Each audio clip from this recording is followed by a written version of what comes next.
Hey everyone, welcome. We'll give a few minutes for people to start coming in because this was not scheduled in advance. We just hmm thought that we would do this briefly to talk about what's going on. And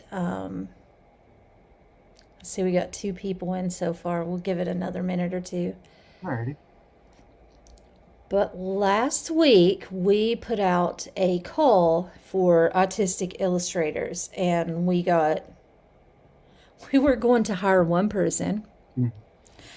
And we ended up hiring 10, um, actually, probably 11, because we asked two people at the same time. And then, anyway, uh, so we're partnering with these amazing orgs, and we are going to hire not one, but 10 autistic illustrators to illustrate 10 autistic community members.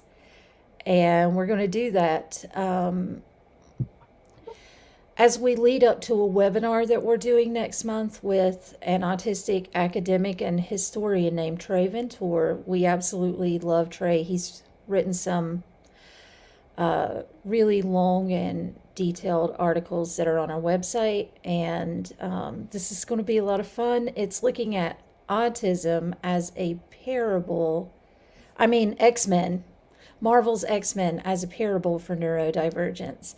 But now that we got some people coming in, let me pass over to Dani to allow them to introduce themselves. Okay. My name is Dani. I run the Punk Rock Autistic Facebook page, which is a self-advocacy page, neurodivergent and queer activism, and kind of also just like my own personal subjective experiences that I write about. And I am also under the same name as well. I do personal and private consulting for folks who are newly diagnosed or have been, going through the process of thinking that they might be autistic, or working with families who have kids who are autistic, non-speaking, or other neurodivergent disabilities, and kind of helping them guide through the process of giving them the firsthand experience. And I also work with universities, schools, and businesses to provide neurodiversity accommodation training in the workplace. So cool. So let's talk about how Dani ended up on this live stream today. Very last minute. Yeah, this morning I was trying to get the post together that I thought we would be able to publish yesterday, but we couldn't. And if you have not been around for a while, Neuroclassics team, we're all volunteers and we're all disabled, and it just seems like the universe tries to stomp on everybody on our team at the same time. So uh, we can't all always do all the things that we're doing together. But it took us a little extra time. We finally got the post up to announce this. It's not a contest, it's not a competition, just a community building activity where we're going to draw 10 of you. But this morning, Dani messaged and said, "Hey, I know you've been really busy. Is there anything I can do to help?" And I'm like, "Hey, what do you know about X-Men?" And that's Dani's a special interest. Mm-hmm. So, Dani, can you talk a little bit about what X-Men is and why that might be, just for a minute, because we don't want to be too spoiler, and why that might be something that autistic people really relate to? So, taking a special interest that generally would turn into a tirade that could last hours, I'll try to condense it as shortly as possible in a little summary.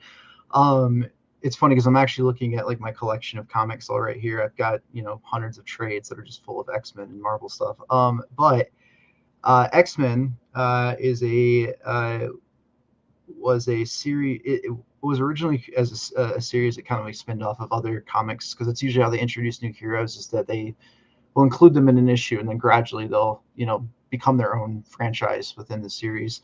But is groups of heroes in the Marvel universe who have what's called the X factor, which is like a gene, it's a manipulation that basically causes mutants to develop powers. And X-Men was created as basically kind of, Marvel's always tried to like kind of parody and mirror the real world, and a lot of times that's had a lot of political and social commentary and social justice like injected into it. So Marvel created Stan Lee created X-Men kind of like as a catalyst influenced by like the civil rights movement, as a way of creating um, a group of heroes that represent like those who are disenfranchised, those are marginalized. X-Men was some of the first comics to feature, uh, LGBTQ characters in the Marvel universe, or BIPOC characters, which is always, Marvel's always coming in the forefront. But within the X-Men universe, you've got all the standard folks, and then you have the opposite side of it with like Magneto and Professor X. But their whole thing is like a different ideology on like how to like save the world and save themselves. One side wants like to get rid of humanity and have all of basically as justice for mistreatment of being marginalized, and the other wants to like have consolidation and work with humanity, and the two factions kind of go back to back. But I think X-Men is really, really a good metaphor for autism, especially for like creating a sense of identity with how we are all marginalized and we're all othered in society, which is very much like the X-Men. And I think it's funny because you're kind of basing this off of like autistic people don't have superpowers, right? Because it's usually like the toxic positivity and inspirational P that is like added to our existence. So having that is kind of like a flip side of like, well, what if we gave them superpowers? What would yours be? I think is really, really, really cool. Yeah, something like that. But I thought, people say autism is a superpower. Yeah. And the one reason that that's just way off is that autism is not a thing Mm-mm. that we, it's not like we drink the autism potion and now we are infested with the autism. It's not like that. We are an autistic person. Mm-hmm. So autism itself is not really a thing. Autistics Mm-mm. are a thing. It's a type of person, a I always say neurotype. that it's not a disorder, it's a neurotype. It's a different operating Yeah. system of the brain. And so, but even though we don't have quote superpowers and Mm-hmm. autism, we're not born superior or inferior. We're born Mm-mm. different. Mm-hmm. But we do have different ability profiles from each other and from non-autistic people. Yeah. And that might be that and usually, and this is one reason that I think X-Men is a really kind of an apt metaphor, Mm-hmm. is that someone's biggest strength can be their biggest vulnerability at the same time. I would agree with that, especially with like for myself personally, like my sensory stuff, like is one of my biggest challenges of like my sensory intake. But it also gives me an advantage that, my friends will be able to like bring me somewhere and, you know, they say, Dani, can you do a vibe check? Because I can tell if things are off, And I also, have the ability to hear things that most people aren't. I have, if there were a superpower assigned to me, I think it would be like hearing or something. Or Hyperacusis. yeah, or my ability to like perceive like the emotional, I guess it's emotional intelligence in myself, but the ability to like, I don't know, I can tell when things are off in somebody like a lot faster than other people can. And that's not through like, facial expressions. It's like through, because I've had to manipulate and understand what body language looks like more than others, because I'm not driving an automatic car with my brain. It's a manual, right? So everything I do has to be, I'm aware of what I'm doing. So the ability to see outside of myself and be able to pick up on that has been from compensating for the lack of it. So yeah, if that makes any sense. Yes, you know how there are service dogs that can pick up when their person has like like anxiety or like Yeah, like they're really- about to have a seizure or yeah. they have diabetes and their blood sugar is low and things like that because they're just a lot more sensitive in some ways with their sensory system or Mhm.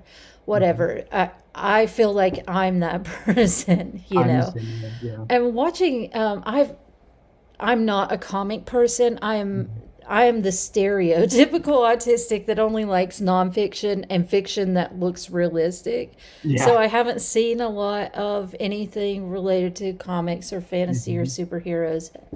But I did see something one time on X-Men, and you'll have to tell me what her name was. But there was Mhm. someone who had to wear gloves and couldn't touch people. And I That's saw Rogue. that and I was like, wow, that's me in real life. And then I just changed That's channel, but that's definitely Rogue. Rogue has a mutation that has her like pick up basically like the ability of any other character, but the downfall is that if she touches them, they die.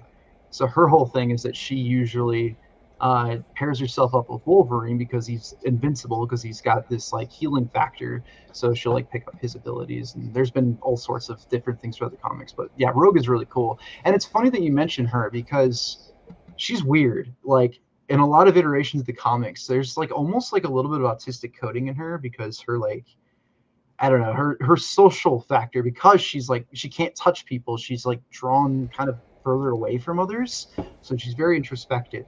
And I would definitely there's been some coded autism in her, absolutely. you know, I'm just thinking about my first boyfriend when I was in junior high, which will be middle school today. Um, he had like he would tell me that he was named Logan, and I later figured out that that was Wolverine. But like that's how much he identified with. And then the character from the movie The Crow. Yeah, Brandon Lee. Oh, mm. Yeah, is that Eric Draven? Was that his name? The character's name, yeah, yeah, that was Bruce Lee's Yeah, son, Brandon Lee. Yeah, yeah. And so, but which just is also looking based off a back, comic book. You how autistic my whole life has been and all the know, people that I've surrounded myself with. But that was a absolutely. really long time ago. Yeah. Um, so we are going to do this thing. We last month and the month before, I don't know how long ago. Time's not real. Um, It's not. the AI has been around for a while, artificial intelligence, but it really, there was an upswing and it put AI into everyone's periphery in that you can pay, what, $3 a month and get tons and tons of, Stolen um, artwork. yeah, of avatars of yourself, artwork that is just made up of other people's Mhm. original artwork. And it brought up a lot of important discussions about what this has done to the people who created the art that went into making those AI illustrations, and also what it does to the livelihood of artists. And so we're going to hire 10 artists, and we will use this platform um, to basically give them free advertising. I mean, their skills advertise themselves. Mhm. And if you look at the thread on Neuroclastic, you'll see all the artists that responded in the comments, and some of them are as young as 13. We did Wow. not choose the most talented artists. We mainly chose some of the first ones who responded because you know, like I said, this is not a contest to be the best artist or to win something. But we just extended our budget as much as we could afford for right now and ended up with 11 people. We maybe 11, at least 10. And now we're partnering with Reach Every Voice, which is an org that works to help non speakers get reliable communication, and also the same goal in International Association for Spelling is Communication, or IASC. I ask is what we call it. Kind theory, Mm. and Crimson Rise, which is an org that is founded and led by non-speakers. So that's pretty amazing.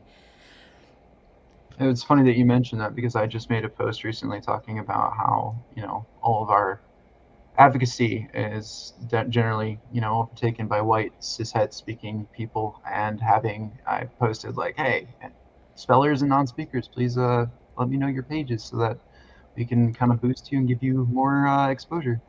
Yeah, we have a directory of their pages. If Oh, perfect. so, I'll upload that. Perfect. yeah, just on Neuroclassic, just search directory and you'll find that. Okay. But let's talk about the what you need to do if you want to enter. You do not have to be autistic to enter. Mhm. Everyone can enter, but you do have to be autistic to be selected for an illustration. Like, we're an Autistic Org, and we're hiring autistic illustrators, and we are going to do this for 10 autistic people. But anyone in community is welcome to participate. Just if you're not autistic, say that, please, so that we can reserve those 10 illustrations for 10 autistic people. But what you will do is create a bio for yourself of 100 words or less. And in that bio, you can describe yourself literally. You can describe yourself sarcastically. You can describe yourself with metaphor. You can create a fictional backstory that you're from the, I don't know, the Spinia galaxy and the planet Flappia. And, you can create, don't take someone else's actual real race or culture that exists, but you can create your own race if you want to. Like, a lot of autistic people feel like an alien, or they feel adopted, which is something that's common in superhero stories and comics, right? Yeah. So you are welcome to do that, as long as you don't use someone else's actual culture or religion that exists, but you don't belong to it. Please don't do that. And also, don't use anything that's someone else's intellectual property. Like, don't set this in Marvel's X-Men world, because we don't own the rights to that. We can reference and talk about them, but yeah, it's funny because I asked if I could make myself a Cree, and you're like, I don't know what that is, and then I realized that it was a Marvel already pre-established, race that exists. I'm like, oh, that's out. Okay. I thought you misspelled like indigenous Cree. Oh no! At first, I was like, "What in the world? The No, you Skrulls can't and do the Cree that." are two races in the Marvel universe. They're aliens. Yeah, I mean, I feel like an alien, don't you? I do. I mean, that's Sometimes. why I have a David Bowie tattoo. He was the, that was a huge part of me. Like, what, I relate to that. Being, from another planet. Absolutely. Yeah. So, do we have any questions from anyone in the audience about this? What to do, or basically in the comments of this of the Facebook post where it has 9 slides. Yeah, there's some comments, but I don't think he has a question yet. In the post with the 9 slides where we announce what we're doing with illustrators, you just drop your bio of 100 words or less, and you can go online and look at, if you don't have your own already, look at trading cards, and they have a bio on the back. And you don't have to make it Xmen-esque at all. You might not relate at all to that, and your character might be 100% literal, and there's no metaphoric superpower or anything. Yeah. It's just, I like how you're leaving it open to like subjective interpretation to kind of allow that like creative space. That's really cool. Yeah, I mean, the way we're selecting people is not, who wrote the best or most Mhm. creative. We just want to show some diversity of how autistic people really are so different from each other. But at the same time, we have a lot in common, and Mhm. that's kind of the X-Men thing. And when you talked about Rogue and Wolverine, Mhm. can you say that one more time, like how they accommodated each other? So Wolverine went through. He's really, really, really old, right? Hundreds and hundreds of years old, and because he has his power is that he has a regenerating factor that he can heal from like any wounds. Like he's been blown up multiple times and he's gone through some pretty horrific stuff and has been able to heal from that. And then Rogue has the ability to absorb powers from other people by physical touch. That's hence why she wears the gloves. And her power at like absorption ability like is temporary, but when she touches the person will die from that contact. And since Wolverine can regenerate himself, Rogue will, sometimes pick up that ability, her ability to like her ability to mirror that ability in order to heal herself, and then Logan won't die because he can heal himself. But she also has been able to use it as a weapon of like, using against her enemies to like touch them, absorb their power, and then use it against them. Is kind of like a very light summarized version of their compatibility with each other. Also, they have like a kind of a father-daughter relationship a little bit too, so that kind of incorporates that. That's really cool, and that's a lot like our team at Neuroclastic. Mm-hmm. Some of us are really bad at some things, mostly me. I'm really bad at a lot of things. And, some of our team, they do not want in any way to be in the spotlight, which is Mm-hmm. fine. Um, but they are good at organizing Mm-hmm. and making lists and keeping up with things. That's my kryptonite right there. I cannot. I I am can't either. Oh my god, I'm terrible at it. Yeah, and I can do difficult, but my memory is wild. mm-hmm. That's my most that's my biggest strength and my biggest vulnerability and weakness at the same time, because I Mm-hmm. will forget, like I will just find out that someone I've loved a lot died. And Mm-hmm. then 30 seconds later, I'm moving on with my life having no recollection, and then it will just come out of nowhere like and hit me, oh my God, somebody I love just died and I've totally forgot. But I get lost constantly because I have a very good long term memory, but no short term memory at all. And I so, I'm exactly the same way, yeah. and I always joke that like I can remember a conversation I had with somebody 10 years ago that was important, but I can't remember like what I wore or what I ate like yesterday, or even a conversation I had 15 minutes ago. And I definitely think that that's like the ADHD in me. But it's memory. Memory's a fun thing. Sometimes that was sarcasm. Um, Yeah, you can ask me in 15 years what you were wearing today, and I'll be able to tell you you. know, But you yeah. can't ask me where my keys to my car are or else, I 'cause I actually have don't no even know where idea. mine are right now. Yeah. It's also like I, if I walk by something that I know that I need to like take care of, or I know it's there that needs to be put away, like it's not even a memory thing. It just won't establish in my brain that it exists. It's like a tunnel vision for whatever I'm focused on. So ADHD and the autism kind of fighting against each other in a way. I wrote an article recently about my child going to, I won't name the thing, but it Mm-hmm. was a local thing that had a lot of other young girls. Mm-hmm. You can guess. Yeah.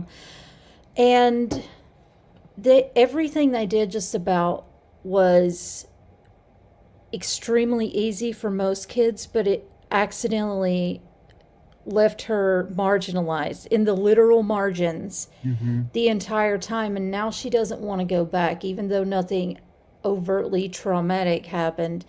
Every single thing, they had a bunch of tables with stations with activities that were easy and fun for most of the kids, but they required fine motor skills. And my child was behind and trying to basically hide while the other kids are showing each other, hey, look what I did. And but fine motor is hard for her, but she reads like an adult as a Yeah. 6-year-old, and she has her own skill set that does not ever get utilized because to them it would be cruel to make 6-year-olds read complicated things. But on the converse, it's cruel to make my child do fine motor tasks, or to hear in a noisy environment. Mhm. We neither of us could hear.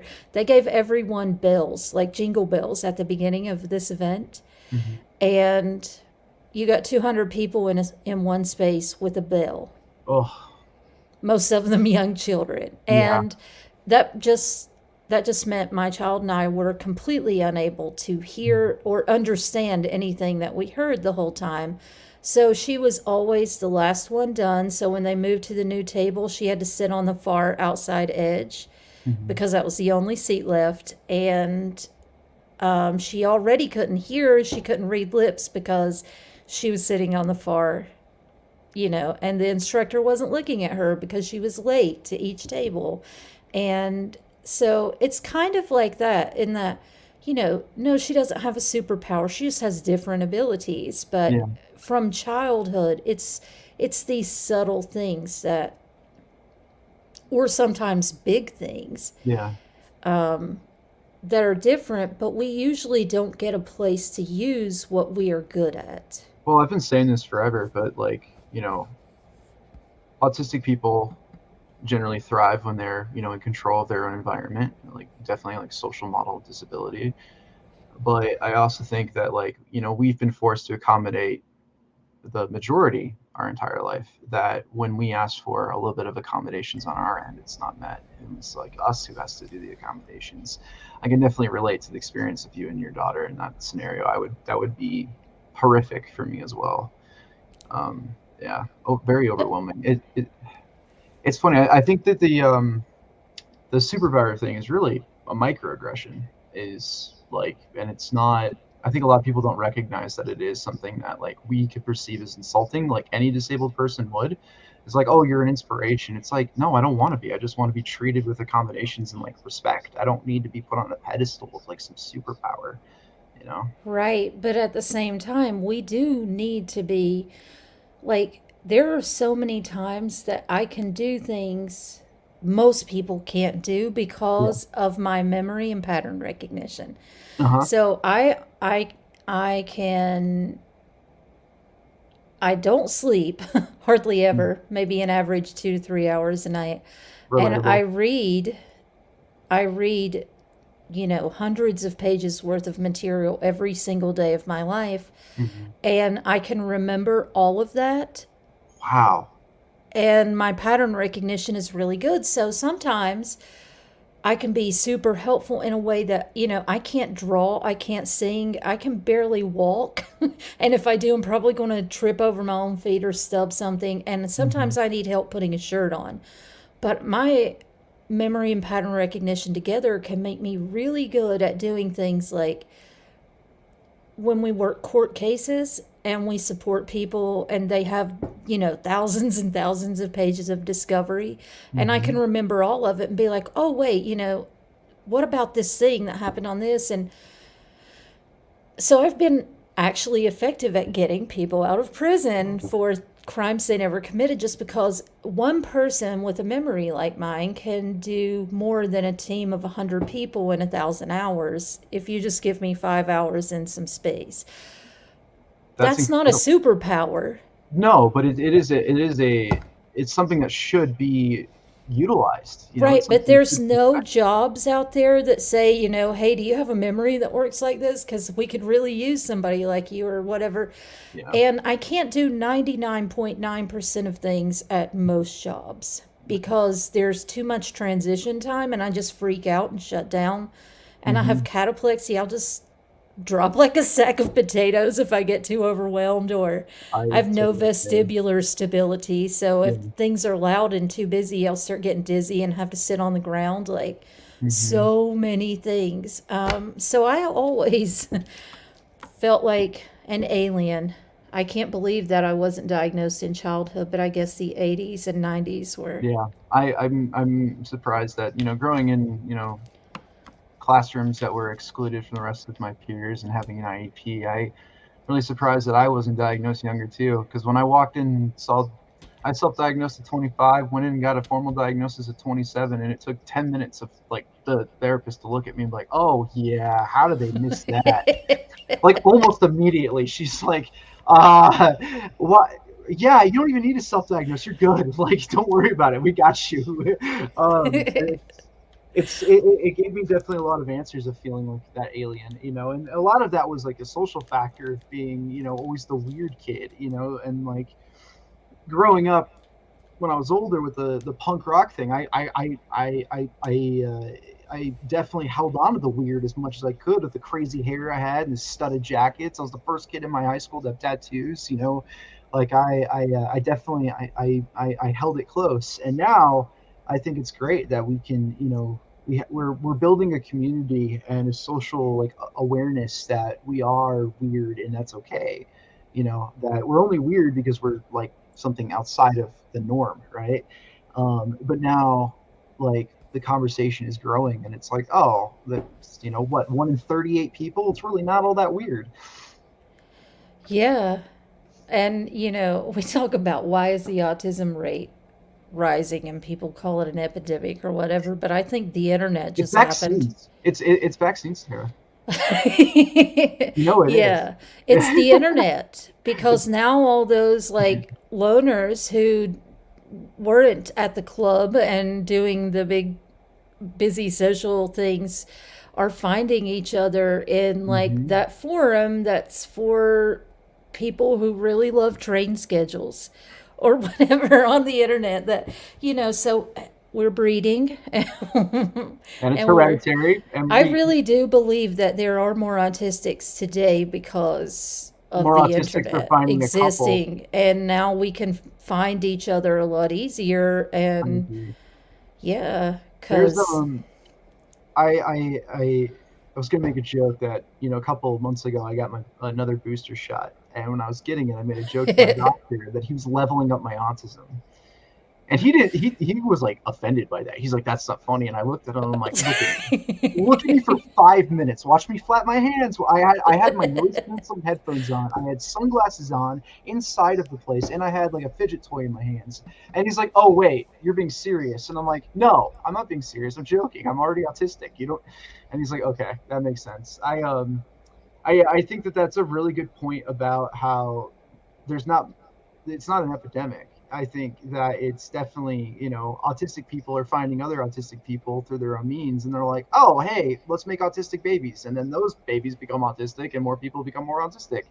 I also think that there's definitely a recognition that's been growing larger, and I've noticed it with like my clients. So I've had a couple of clients who have met, and they're like parents, and they're looking to like get more knowledge and awareness and how to be a better ally and how to provide more for their kids, and their kids are autistic.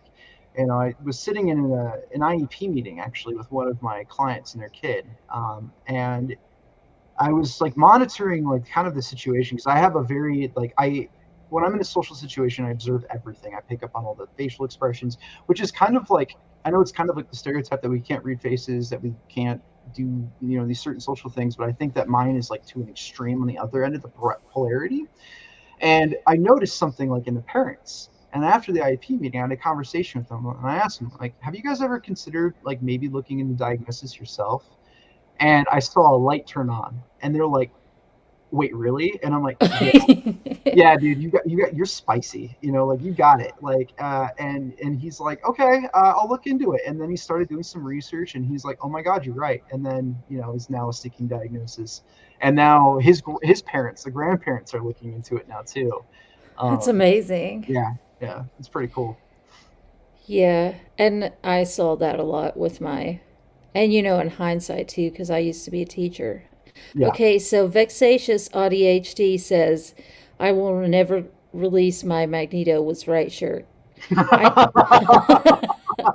can I have a feeling that this is funny, but I'm not I don't know enough to know why it's funny. Can you give me the So context? yeah, so the two main people that are like kind of the leaders of the two faction mutants, right, is Magneto and like Charles Xavier, and both of them were depending on the comic and depending on the context, every comic series has different interpretations and rewrites and reboots of characters, but they're both like survivors of like the Holocaust, right? Especially like Magneto was. So Magneto's whole thing is that he saw like the horrors of humanity, right? And like how being, knowing that he was Jewish, but then a mutant later on, gave him this like chip on his shoulder towards like a grudge towards like non-mutant humans. And he wanted to create a world that basically was controlled by mutants and mutants had freedom. His whole thing was that like freedom through action, right? And in some comics he's like a murderous killer, and some that he's like, a little unhinged. But his whole thing is that he wanted justice and he wanted mutants to have freedom, right? And then Charles Xavier was more of like the non-violent, like pacifistic kind of side of it through like talking and being able to like merge with humanity and find acceptance and mutual respect between the two. And it was a clash of ideologies, is why they always fought against each other.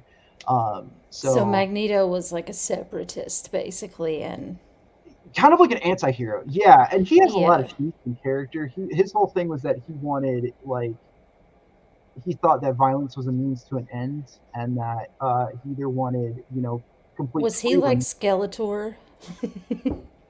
less evil and more complex in character. Magneto's very complex. I He has a loved lot. Skeletor as a Yeah, kid. That was my Skeletor's favorite. cool. But Skeletor's a little unhinged, right? Like he's got some chaos energy to him. Magneto is like the smartest man on the planet, right? And he's got this ability to perceive things like further than most people. This extrasensory perception and the ability to control. Yeah, he was like Malcolm X. Charles Xavier's Martin Luther King. Magneto's Malcolm X. That's a great metaphor. Thank you, Vectatious ADHD. Yeah, that's a good metaphor. I'll put it as that. Yeah. Okay, that helps to Mm-hmm. understand. Um, so, Dani, when you do your 100 words or less bio for your character, Mm-hmm. will you be using yourself in a very literal sense and describing your very literal skills and vulnerabilities, or are you going to fictionalize and like, That's a good question. So I feel that if I did it literal, it would be kind of just too easy for me to come up with that. I think to pose a little bit of a challenge to myself and get the creative like wheels like turn into my brain, I'm definitely going to make like a fictitious version of myself. And I think that the reason why I want to do that is I'm really into like Dungeons and Dragons, and like creating my own character is something that's always really fun to me. So I definitely think I'll take a little bit of inspiration from that. And as someone who grew up with Marvel, has always been a huge Marvel fan, even before like the movies came out. Like I grew up reading the comics and all that. And if I were to ever enter the Marvel universe in some way, if I were born into universe 616, right, which is like the canon Marvel universe, I would want to be an X-Men. That would be like my thing. Is that I would definitely want to be a part of that group of people. Absolutely, because I feel like that would be like I'd have the most relate. The Avengers are pompous and cause too much trouble, and Spider-Man, while he's my favorite, I do think that I relate more to mutants. Absolutely. I feel like I would be if I did this myself, which I might not to enter the contest. It's not a contest. Mm-hmm. Enter the not a contest. I would like a metaphor that I always think of when I think about myself, and if I'm trying to tell somebody how I'm feeling, Mm-hmm. is like I have no skin. Mm-hmm. I feel like I have no skin, and everything sticks to me, and it's too much. And I always want to wear thick clothes, Mm-hmm. and I would prefer wearing compression.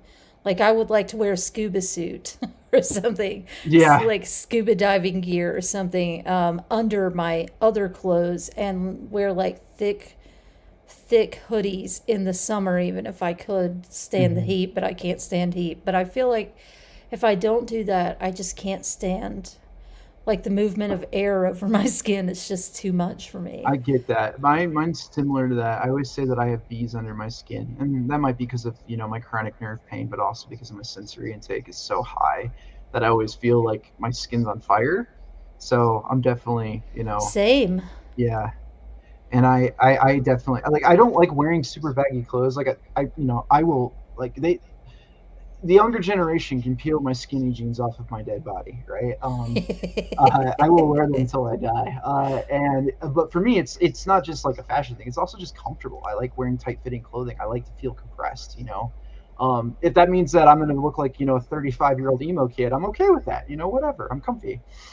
Yeah, I would like to wear ace bandages like wrapped Yeah. around me all the time, like a Oh, mummy. a couple months ago, I discovered leggings for the first time, and I made a post about like the joy of it. Like, that it's one, a break of gender roles for me, but two, the most comfortable thing I've ever put on my entire body. And now I have like 15 pairs of them. It's great.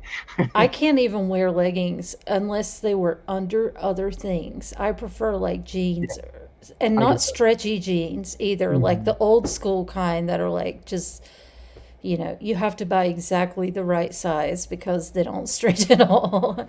But I can't stand them to be too loose, so that's a struggle. But yeah, Adams is a mutant superhero who requires a protective and compressing skin suit in order to exist and function. Would be really fascinating. I agree. I think that would fit really well as like a Marvel character.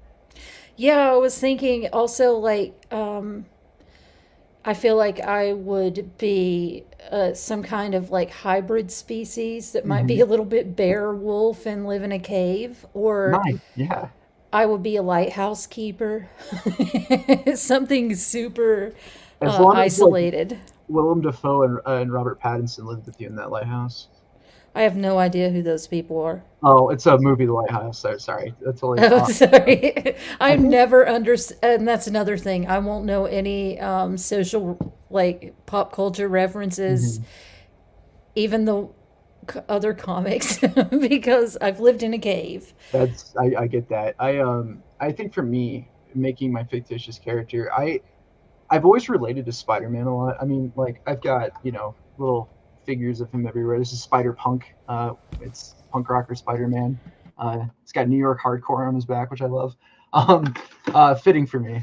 But like his sensory stuff of his ability to perceive his surroundings at a heightened sense, and his like the whole thing with Spider-Man, right, is that like Peter Parker is like a totally normal person, like completely normal, totally mundane in the background, just a normal guy who happened to have something weird happen to him. And all of the other heroes are like, freaks of nature who are like demigods and stuff like that. But for him, he's just a normal dude from Queens, right? But his like whole story is about him fluctuating between who is he, Spider-Man or is he Peter Parker? And for me, I relate to a lot with that, with like masking of like who's my authentic self and who is like this like persona that I've created through subconsciously through like social conditioning, and like the lack of accommodations. And I think for me, like that's definitely a character that I really relate to. Adam said Spidey's a great metaphor for acquired neurovirgins. Absolutely, I agree full heartedly. So maybe I'll take a little inspiration from your friendly neighborhood Spider-Man. You know what? I really hope that some non autistic people do this and make it Oh funny.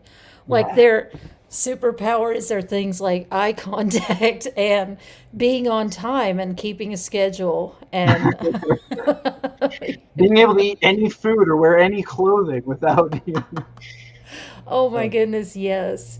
the Or the, the ability to have small talk whenever and wherever. yeah, that that is a good one. To be able to hear conversations in public places, like that is a Oh, superpower. And that's a thing, like, we can't really talk about what makes us exceptional in positive ways. Because, yes, most of us have a spiky profile, which means we're really good at some things compared to most people, mhm. and not good at some things compared to most people, that we have Yeah. weaknesses. And I mean, my weaknesses are profound, and I have Yeah. areas of intellectual disability on an IQ Hmm. test, especially visual spatial, Hmm. like understanding what I'm seeing. On our team, there are several people that I have to send pictures to all the time and say, what is this a picture of? I have no idea. Do you have face blindness? Not exactly, but I do have a weird memory thing where I Mhm. remember every face, but I can't remember if it's in a different context. So, if I see someone, I don't know if I sat beside them in a public place for 5 minutes 20 years ago, or like walked past them in a supermarket, Yeah, or if I worked with them for 12 years. Like, I can't, I don't know. I I get can't. that. For Um, me, it's I forget that people exist, like my own family, like, and it's like I get so focused on my own like story, my own worlds, that getting out of that bubble is really hard. So people are like, oh, family member says, you haven't called me in 3 weeks. What happened? I'm like, sorry, I kind of forgot that you existed. And like they take it personally. And I'm like, I don't mean that like that I don't like you. It's not an intentional thing. I love you. I want to talk to you all the time. But I am, socially selfish. I exist in my own world, in my own space, and coming out of that, somewhat you have to do the work. That accommodation needs to be on you. If you want me to like enter into your life more, I need you to drag me out of my own world. Um, I think that's like definitely like my memory kind of thing, like working memory, I guess, is what that would be. I really hope that a lot of non speakers do this, and I think they will, especially since we're co sponsored by three orgs that work with non speaking Yeah. people primarily. Because for them, they have a whole lot, just naturally, the world can see their differences, Mhm. especially if they have motor disinhibition and their bodies are doing things that they don't want to do, or making Mhm. sounds or saying things. But then they often have remarkable talent. Of course, that's not everyone, and everyone's talents are different, but just no venue to express that without access to reliable communication. And a large percentage of non speakers did not get access to that until they were much older. And I Mhm. think that, I think about if you know the culture of the Spellerverse, the non speaking community is really tight and super Yeah. supportive of each other. And I think maybe that might feel to them a lot like, I don't know enough about XMen to know if that's how Xaviers School was, but I can imagine. And I hope His that, school was like for young, like for gifted and youngsters, I think is what it was called. His academy, I can't remember, but his whole thing was about like they went around the world, right? Xavier had this ability. He'd go in this room where he could tap his psychic powers into this like massive supercomputer, and basically allowed him to tap in across the world and find like a radar of like gifted and like mutant like potentials, and then bring them to the school and protect them, and creating like a community. So yeah, absolutely, totally fitting with that. that's great. I love doing this. This is one of the most fun things we've done with Neuroclassic. And it's great to partner with, our favorite orgs out there, because there are not enough Mm-hmm.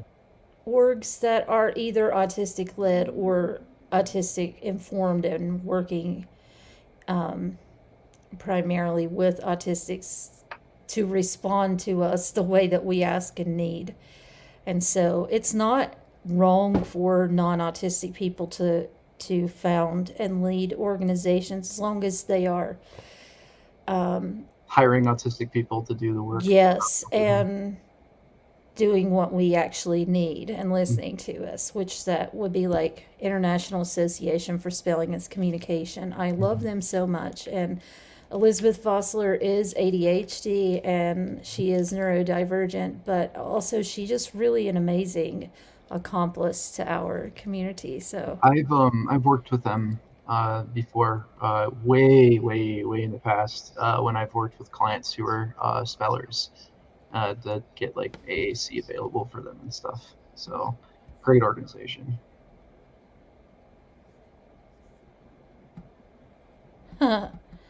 um, okay, so we were going to go 10 minutes and it's been almost an hour.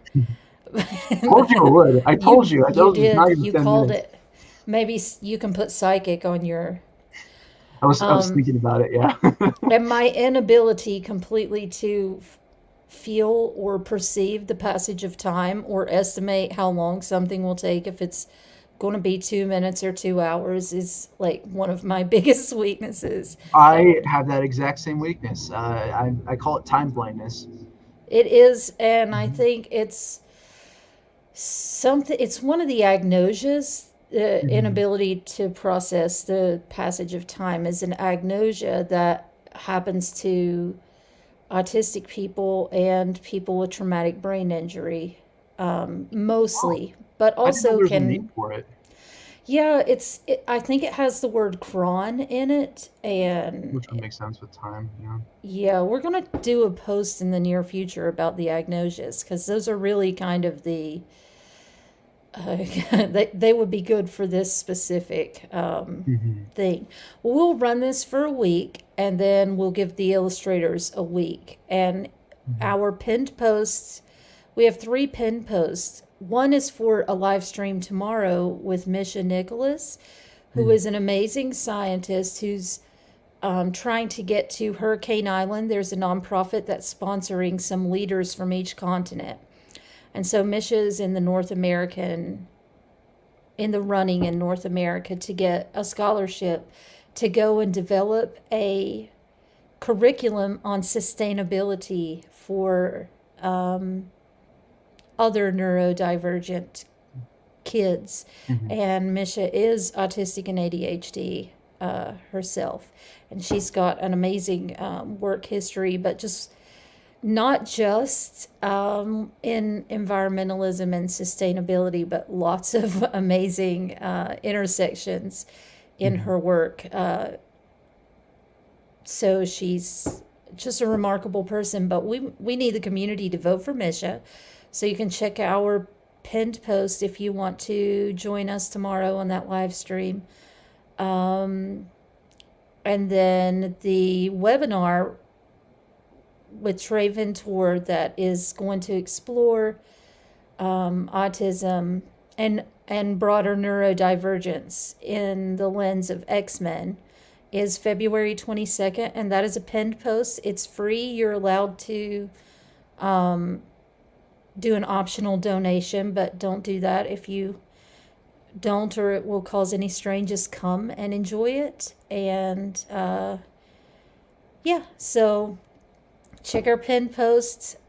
We have the not a contest pinned. We have the live stream for tomorrow and the sign up for Trey's webinar in the pin posts on our Facebook page. It's all very It, exciting stuff. and thank you, Dani from the Punk Rock Autistic. Anything you want to say in closing? No, I just that I, as always, appreciate your hard work and everything that you do for the community and for everybody outside of the community to have a better understanding and knowledge. You're fighting a good fight, and thanks for including me on this. I'm really looking forward to be a part of it. Thanks for coming. Thanks for sending the message this morning like, Totally. hey, you need any help? And That's that psychic autistic superpower, I guess. yeah, you got to put that in your bio. Well, Okay, take care, everybody. Thanks for joining in. bye, Tara. Thank you.